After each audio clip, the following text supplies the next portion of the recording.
Add કરવાના રહેશે. તો ઘણી બધી કંપનીના સમાચાર અને પરિણામ બેઝ પર ફોકસમાં રહેશે. તો સરળ નિફ્ટીની કંપનીથી જ કરીએ. મેક્સ હેલ્થ અહીંયા જે પણ કંપનીએ પરિણામ આપ્યા છે, પરિણામ જો આપણે જોઈશું મિક્સ થોડા ઇનલાઇન જોવા મળે. નફો 3% આજુબાજુ એટલે સ્લાઇટલી ઇન્ક્રીઝ થયો છે. આવક જો 9% આજુબાજુ હોય છે, 2300 કરોડથી વધીને 2500 કરોડ આજુબાજુ. એબિટા જો છે, એબિટા બી 8% આજુબાજુથી જમ્પ થયા છે. માર્જિન જો તો સ્લાઇડલી આપણે જોઈશું 40 બેસિસ પોઈન્ટ આજુબાજુ માર્જિન ઇન્ક્રીઝ થયા છે, 24.8% વધીને 27.20% આજુબાજુ. એટલે નોર્મલ ઇનલાઇન પરિણામ કહી શકાય. પણ જે બેડ કેપેસિટી છે કંપનીએ જોઈશું જે 4966 એટલે નિયર બાય 5000 આજુબાજુ એમની બેડ કેપેસિટી પહોંચી છે. જે એપ્રિલ 2024માં જે એમની 400 બેડ જે બોરિંગ હતી એના લીધે ક્યાં ને ક્યાં બેડ કેપેસિટી અહીંયાથી વધી ગઈ છે. ઇન્ટરનેશનલ પેશન્ટમાં બી જો FY26માં 897 કરોડની આવક મળી છે. એટલે એક જોઈશું એના લીધે નફામાં થોડી ઇન્ટરેસ્ટિંગ જોવા મળી. અને મેક્સ લેબની આવક બી જો 14% વધી છે. એટલે જોઈશું અને જે બીજો અન્ય બિઝનેસ છે ત્યાં બી સારી ઇન્કમ જોવા મળી. એના લીધે ખાસ મોટી ઇમ્પેક્ટ જોવા મળી હતી. નેક્સ્ટ વાત કરીએ LIC લાઈફ ઇન્સ્યોરન્સ કોર્પોરેશન. અહીંયા બી જે પણ જોઈશું કંપનીના પરિણામ આવે છે. પરિણામ જો અહીંયા બી થોડા આપણને જોઈશું પોઝિટિવ સાઇડ નંબર જોવા મળે છે. Net premium almost 9 crore 1.48 lakh crore હતા. 12%નો જમ્પ આપણને નેટ પ્રીમિયમમાં જોવા મળે છે, 1.65 લાખ કરોડ આજુબાજુ. નફો જો તો 23%નો જમ્પ 23,420 કરોડ. એક વર્ષમાં જે પ્રીમિયમ બી જો તો આપણને અંદાજિત જોશું તો 17% વધ્યું છે, 12,970 કરોડ. જે value of new business margin છે એ બી આમાં જોઈશું બેટર થતું જોવા મળે છે, 21.2% આજુબાજુ. ગ્રોસ NPA રેશિયો જો તો ઘટ્યો છે. અને જે મેનેજમેન્ટ આગળના સમયમાં જે ડિજિટલ ટ્રાન્સફોર્મેશન અને નોન પાવર ટ્રાન્સફોર્મેશનને લઈને એક એક્સપાન્શન બી કર્યા છે. એક નવું પ્રોડક્ટ બી લાવવા જઈ રહ્યા છે. કંપની તાજેતરમાં જે નવો પ્રોડક્ટ લોન્ચ જે ખાસ કરીને જે કરવા જઈ રહી છે એની બી ઇમ્પેક્ટ આવનારા ક્વાર્ટરમાં જોવા મળી શકે છે. એટલે ક્યાંને ક્યાંય જો આંકડા પોઝિટિવ સાઇડ જોવા મળે છે. નવો પ્રોડક્ટ લોન્ચની બી મેનેજમેન્ટ એ વાતચીત કરીએ છીએ તો ખાસ ફોકસમાં રહી શકે છે LIC. નેક્સ્ટ વાત કરીએ ગેલ ઇન્ડિયા. અહીંયા જે પણ જોઈશું પરિણામ થોડા નિરાશ કરતા જોવા મળે છે. જે પણ જોઈશું ગ્લોબલ અનિશ્ચિતતા ચાલી રહી છે જે ક્રૂડ અને ગેસને લઈને, એના લીધે સીધી ઇમ્પેક્ટ છે જે ગેલ ઇન્ડિયામાં જોવા મળી હતી. આવક જો તમે ઘટી છે 36,400 કરોડથી ઘટીને 35,400 કરોડ આજુબાજુ. નફો બી જો 11% આજુબાજુ ડાઉન જોવા મળે છે, 1262 કરોડ. એબિટા બી ઓલમોસ્ટ જો તો 58% આજુબાજુ ઘટ્યા છે. અને માર્જિન બી જો ઓલમોસ્ટ હાફ થયા છે, 7.8% હતા ઘટીને 3.3% આજુબાજુ. એટલે બધા જ પેરામીટર જો વીક સાઇડ પરિણામ છે એટલે ગેલ બી ફોકસમાં જે રહી શકે છે. નેક્સ્ટ ઓવરઓલ વાત કરીએ તો પ્રેસ્ટીજ ઇસ્ટેટ રિયલ્ટી પેક્ટમાં બી જો પ્રેસ્ટીજ ઇસ્ટેટના પરિણામ અહીંયા જોઈશું બહુ જ બમ્પર આપણને જોઈશું નંબર જોવા મળે છે.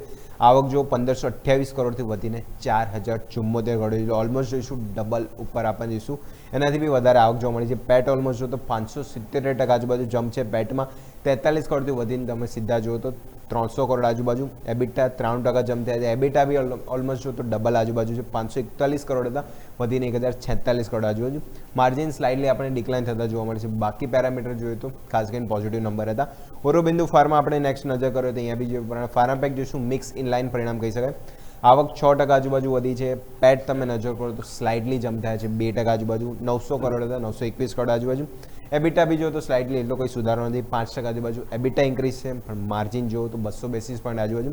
માર્જિન અહીંયા નિરાશ થયા છે, 21% હતા ઘટીને તમે 19% આજુબાજુ. એટલે માર્જિન થોડા આપણને ડિક્લાઇન થાય છે. બાકી થોડા મિક્સ ઇનલાઇન પરિણામ કહી શકાય. નેક્સ્ટ રોલ જોઈએ તો નાઇકા અહીંયા જો જે પણ જોઈશું કંપનીના પરિણામ ઇન્ટરનેશનલ બિઝનેસનો જે સપોર્ટ હતો બેસ જોવા મળ્યો હતો. આવક ઓલમોસ્ટ જો 28% આજુબાજુ જમ 2648 કરોડ. પેટ નજર કરો તો 3 ગણો અહીંયા જોઈશું નફો વધ્યો છે, 20 કરોડથી વધીને સીધા 78 કરોડ આજુબાજુ.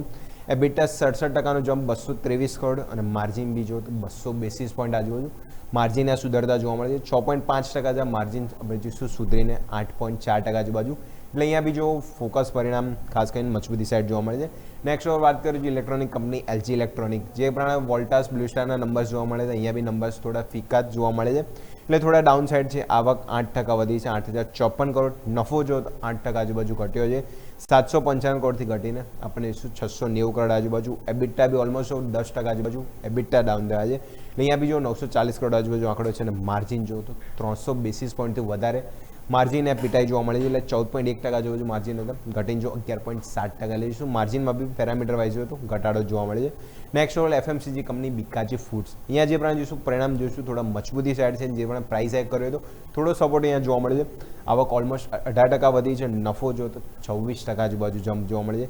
એબિટા ઓલમોસ્ટ જો તો આપણે જોઈશું એબિટા આપણને જોઈશું 3 ગણા આજુબાજુ 14 કરોડ હતા વધીને સીધા 54 કરોડ આજુબાજુ. અને માર્જિન બી જોયું તો ઓલમોસ્ટ ડબલ ઉપર માર્જિન આ કંપની આપે છે. એટલે જોઈશું ટોપ એન્ડ બોટમ લાઇન પરિણામ મજબૂતી સાઇડ છે બીકાજી ફૂડ્સ. નેક્સ્ટ ખાસ ફોકસમાં રહેશે. વેલ્સપ્રન કોપ અહીંયા જોઈશું જે પણ જોઈશું પરિણામ થોડા મિક્સ ઇન લાઇન કહી શકાય. નફો 47% ઘટ્યો છે, 370 કરોડ આજુબાજુ. આવક જો તો 9% વધી છે. એબિટા બી ઓલમોસ્ટ જો તો 10% આજુબાજુ જમ્પ છે, પણ માર્જિન જો તો કંઈ જ આપણને ચેન્જીસ નથી. માર્જિન ફ્લેટ 11% આજુબાજુ માર્જિન ફ્લેટ રહેતા જોવા મળે છે. તો નેક્સ્ટ આ બી ખાસ આજે ફોકસમાં રહી શકે છે.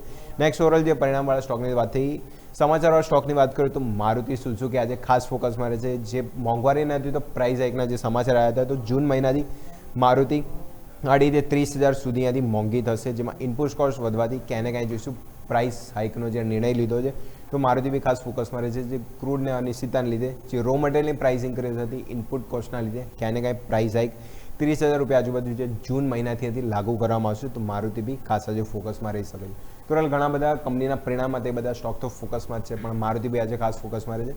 જે પ્રાઇસ હાઇક જે જૂનથી લાગુ થવાનું છે, તો એ બી ફોકસમાં રહી શકે છે. યસ, બિલકુલ. તો આ તમામ સંકેતો છે ધ્યાન પર રાખીશું. આભાર અજય આપનો અમારા સાથે જોડાવા